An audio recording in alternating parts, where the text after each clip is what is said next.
Hey guys, folks are asking what to do if I'm involved in an incident, maybe a shooting, something to that effect, and what do I need to do with officers responding to the scene? And there's definitely some things you need to know, and certainly some things you don't want to do. So I just want to kind of talk about that a little bit. So let's say, for instance, you get in some type of altercation, and it's a worst case scenario, and maybe some shots have been fired, maybe there's somebody injured, something like that. Obviously, there's going to be first responders, meaning police, ambulance, fire, all that stuff. And typically, it's the police who are going to be the first there because they're already out on the road working it. So what to do when they arrive? Well, first off, if you can not have the firearm in your hands, I would highly recommend that. Now, what I mean by that, let's say if you're holding somebody at bay, maybe it's a home invasion, and you dealt with the suspect, and maybe you're pointing a gun at them and telling them not to move, the police are on the way, all that good stuff. That may not be a convenient time, obviously, to put your firearm down. So when police respond, obviously you're going to have the firearm already in your hand. Now, what you got to think about is police respond. We're going to assume that, at least initially, we don't know who anybody is, so we're going to assume the worst. So we're going to assume that everybody is possibly a suspect because we don't know what we're walking into, and sometimes we get ambushed out there.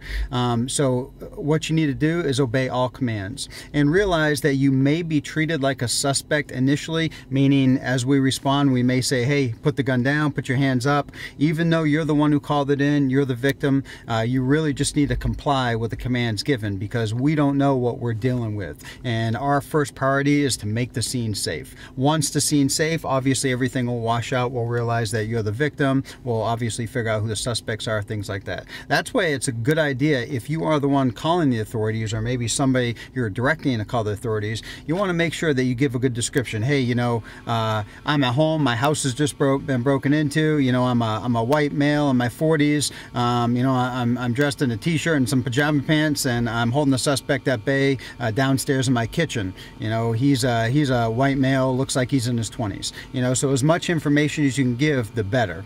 Now, when they respond, obviously, like I said, you want to comply.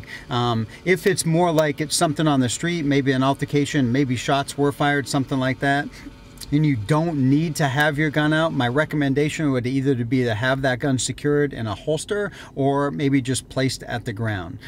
So when police show up, the gun's secured in your holster, it's not out in your hands, or it's simply on the ground. And it wouldn't be a bad idea to maybe have your hands up when officers respond, and just let them know, hey, I was the one who called, I was the one who called about shots fired. Make that known. They're going to start asking questions, investigate the scene. And like I said, the first priority is to make the scene safe. So realize you may get confronted with a little bit of aggressive communications just because we just don't know who anybody is. You may even get proned out, laid on the ground. You're likely going to get searched and all that stuff. And then obviously, like I said, eventually we're going to figure out who the good guy is and who the bad guy is, and then take it from there. But really, the best advice I can give you is to comply 100%. That is not going to be the time, right, wrong, or indifferent.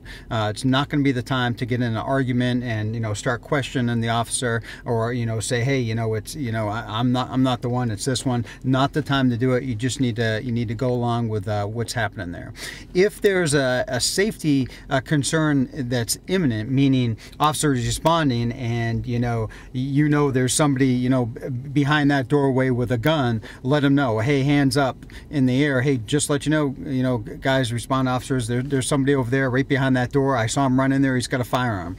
So if it's safety related information that's going to affect the officer's safety as they're rolling up, definitely try to get that information out there. Now, you may be cut off because they're trying to secure the scene and all that stuff, but if you can get that communication out there that, hey, there's potentially somebody armed on the other side of the door, that's good information, obviously, for us to have. So just some things to think about out there.